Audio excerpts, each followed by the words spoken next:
speakers, delegates, and my dear friends. Good morning, and thank you for coming because I realize that there is an element of fatigue now in talking about coastal shipping. We have been talking about this so long that how important IWT is and coastal shipping is. So there is definitely an element of fatigue amongst all of us that where is it leading up finally, So I must say thank you for keeping the faith and coming back, and we'll come back till this happens. I would like to, again, it's a repetition of what I've done before, but I talk about unlocking the value of river and sea for logistics and transportation in India. What are our problems and solutions? Most of the problem solutions have been talked about for long, but we need to continue reiterating them till we seek delivery, till we find the delivery. Now, before I actually talk about the problem solutions, I think I should give you a little bit of a brief background of what led the government of India, with whom the industry have been very seriously engaged, and finally led to the delivery of the River Sea Rules in 2008. The basic argument why the River Sea Rules came about is, I believe, that the MS Act has not delivered to the extent required on coastal shipping. Large Indian companies do work on the coastal segment under MS Act, but the industry as such has definitely got a bad name today because of high cost among the customers and as an unviable proposition by the financial institutions because of low returns or negative returns. Private capital also came into the industry at certain times, but they also exited very quickly because citing the same reasons of unviability and customer dissatisfaction, and this is still existing as of date. And that's why we are here again today, try to find solutions for this problem. Let me just give you a little bit brief on the international scenario as far as coastal shipping is concerned. We in India are not really reinventing the wheel, Every major maritime nation in the world has a country-specific coastal rules, which is a diluted regulatory regime specific to that country to deliver on the local coastal shipping needs. So we have not done anything new. It took a little time for us and our government to realize that this is important for us, but the delivery did come. What the chairman of the port said, he said that I don't know why we were not able to sustain coastal shipping by what has been attempted by various large players in the coastal space. The reason we cannot sustain, because we are always trying MS Act. We are always trying to do coastal shipping as, even today, using the MS Act rules. Even 2008, the government delivered on the diluted regime for coastal shipping. We still go back with MS Act vessels. MS Act vessels are a high-cost model. They won't work for India in coastal shipping. They have not worked anywhere in the world. Why we continue to thrash this horse, I say, and trying to make delivery there? We have to change our thinking. We have to enter into this space with the River Sea Rules only, on the River Sea platform. I don't want to go into much about the benefits of coastal shipping because that has been repeatedly said, but let me touch upon a few points which I don't know whether it has entered into the minds of people, but it has definitely entered into the minds of the government. The reason why the government, I believe, engaged so earnestly and so intensely with the River Sea Rules was that they have determined that the River Sea Rules, the logistics cost as it exists in India, if we can reduce the logistics cost by 1%, we will have a saving of $7.5 million US dollars, $7.5 billion US dollars. That is one of the main reasons why the government is trying every step, what we do next, what do we do next? So RSV rule is one initiative, then they are trying to do more things, but the reason behind this, that other than all the other reasons which you already know, is that if we can reduce the logistics cost by 1%, it will deliver $7.5 billion in GDP savings. That's what it's all about. Another important metric that I would like to state is that, which has already been stated before, is the logistics cost contribute to 13% of Indian GDP, while they contribute only 8% in developing nations.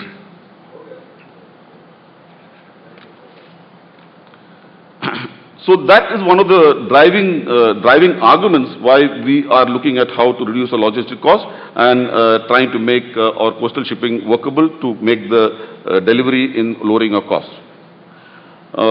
Let me also touch upon a little bit on what are the RSV rules. I don't think there is enough understanding among the stakeholders about what the RSV rules are all about. We talk about it, we hear about it, but in brief, as I said earlier, RSV rules are a diluted regulatory regime with significant reduction in capex and opex. Without any real statistics, because we don't have many operators in this space, it has been determined that there is definitely a reduction of 40% in capex and 50% in opex. This is what has been determined by people who study these numbers, and from my personal experience, I also think that this kind of reductions are possible. Where does the actual reduction come from is another thing that I would try to briefly explain here. When we go and attempt coastal shipping with a MS Act vessel, the MS Act vessel by its nature is meant for very extreme weather and operational conditions which we will never encounter on the coast of India. This is a given. We will never encounter, MS Act vessel is meant for trading in the North Atlantic, southern oceans of the world. So you are trading a very high-end model for doing some low-end work. This is what it's all about. So that is why we have the low-cost model in the River Sea rules. Unfortunately, this fundamental argument about these new rules delivering a low OPEX CAPEX model and not using the MS Act has not really found traction among the big players in the industry. They are not finding the value of this argument. I don't know what is the reason for that, and that is what we need to find out here. What is the reason why the people, the big players in the industry, including the big names of the industry from large PSUs and public private entities, they don't find the value in this? Why? I mean, this is something that we need to really study. One of the arguments that we put forward in one forum was that we cannot go from the east coast of India to the west coast of India with the RSV vessel. Very correct. But has somebody attempted to operate the RSV vessel on the Indian coast successfully among the big players and then went to DG Shipping? Sir, can we go from east to west coast? This is a government and an organization which is attempting to give permission to Bangladesh shipping vessel to operate under RSV rules. Will they deny you a permission if you ask them to go from east to west coast with the RSV vessel? Okay, we need to have a memorandum of understanding with the Sri Lankan government. That's true. But is it possible or not? I think it's absolutely possible. But we have to make that attempt to make it happen. This forum, I must thank India Sea and Trade for continuing this attempt with these kind of forums and talking up this industry and its requirements. I already spoke about that the stakeholders have a fatigue element in talking up because this has been going on for many years. And at the end of the time, these forums normally end up as sort of a forum for government bashing and subsidy seeking. I mean, fortunately, I have not heard much of that today. I think we have to move away from that. We have to find ways of, under the present arrangement, under the present rules, what we can do. Rather than, I mean, every time I come to these forums, I hear that we need reductions here, concessions there. I think a macro concessions has already been given by the government. Now we're talking micro things like I want a reduction in this cost, I want a reduction in tariff here. Rather than that, look at the macro picture and see what we can do with the macro picture is not being attempted is what I feel. I will be moving on to a very defined 10-point agenda, which I will present to the key decision makers or people who could push the decision making in India. Before I do that, before I give this defined agenda for final push towards unlocking the value of river and sea for logistics and transport, I would like to touch upon a significant barrier, a financial barrier for the development of industry, which I don't know many people have understood or not, especially the smaller players like us. Our industry has been seriously compromised by lack of capital. I mean, shipping industry in India has been generally compromised by lack of capital. Okay, the big players have access to foreign capital, foreign funding, and foreign currency deals and all that, which a smaller player will not have access to. Also, I also must state here that like in politics or in a democracy, middle class is important. Similarly, in any industry, SMEs and MSME segments have to come into the picture to deliver the big numbers that the industry seeks. If you are going to run this industry by only the big names, which I have heard at some forums, that we don't need the small players, No, it won't deliver. You have to have growth bottom up. The small players are to come in and they become the big players. If it is going to be an exclusive club of only the big players, like some of the associations we have in this country, this industry is not going to go anywhere.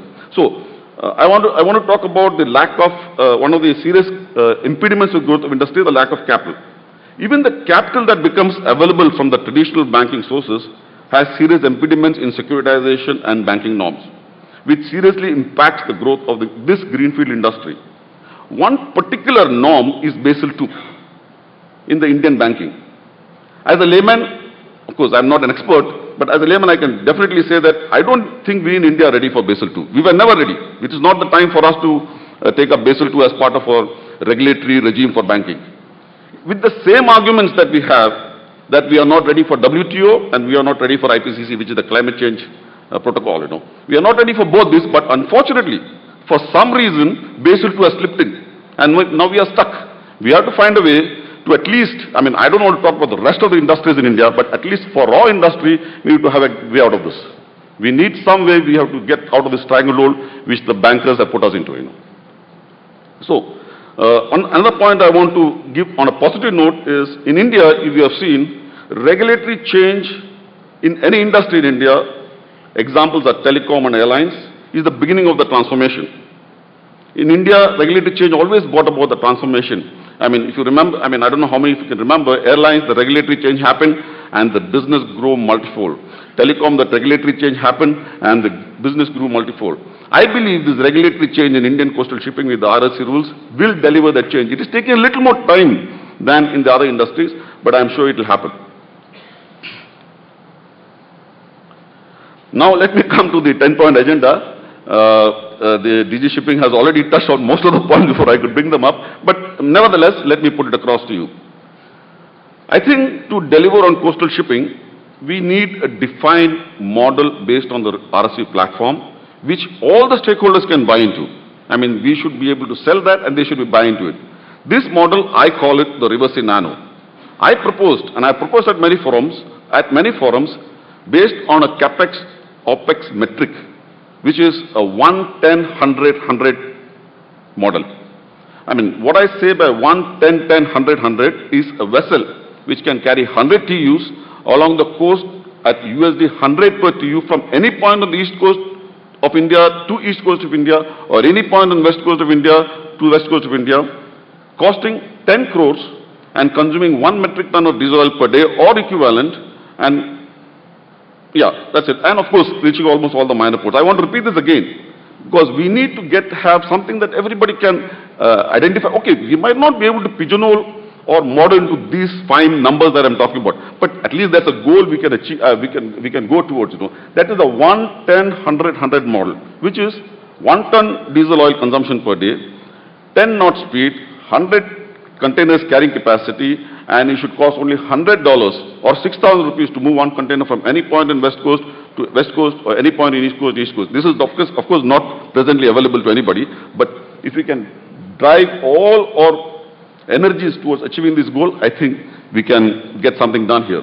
The second point out of the 10-point program that I have is infrastructure initiative from the Government of India with appropriate financial institutions for allocation of capital for this particular model and the industry. Now, I am not seeking any concessions from the Government of India now. I am asking an intervention with the suitable financial institutions and giving them a direction. Please assist this industry. This industry is very important for the country. Please assist the industry. That kind of initiative is, I think, required, and it can be done by the government. Okay, I don't want to talk about incentives and subsidies, but in this particular case, I will talk about suitable incentives to the trade on the lines of what the government of Kerala has given as a coastal cargo incentive on an all-India basis. Point number 4 is dilution of banking norms for this capital-intensive industry, including but not limited to Basel II. Existing loans in the sector to be urgently restructured to accomplish completion of the ongoing projects. Point number 5, Indian National Center for Ocean Information Services is a great tool. I don't know how many of us know about that tool, This is giving us real-time information of wind and waves across the coastal areas of India.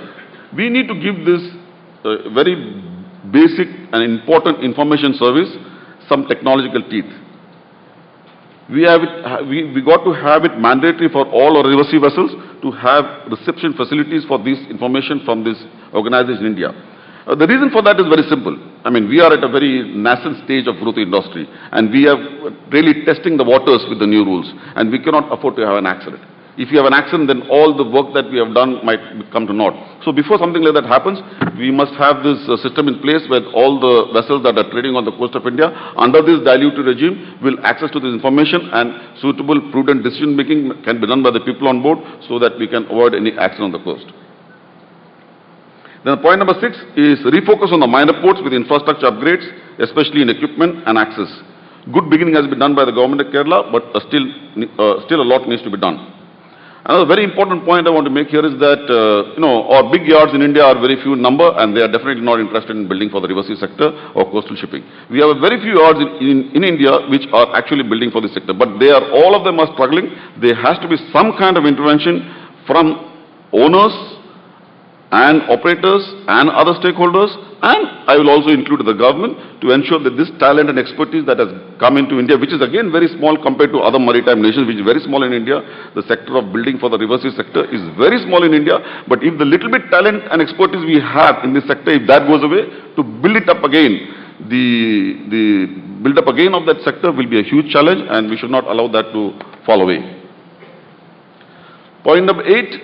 This I would like to address the DG Shipping himself directly. There should be research grants to qualifying entities for further fine-tune the CapEx-OpEx model of the river sea vessels under that 110, 10, 100, 100 goal defined above. If we can give research grants to qualifying entities, because our industry will very much a brick and mortar industry, but it definitely gets benefited by research. There are very many things we can do with research to fine-tune the model of our vessels, propulsion, energy efficiency, and so many other things. And there are suitable entities in India which can do it. And if some grants are given, they can fine-tune this model. Basically, at the end of the day, we are looking at further and further fine-tuning our costs.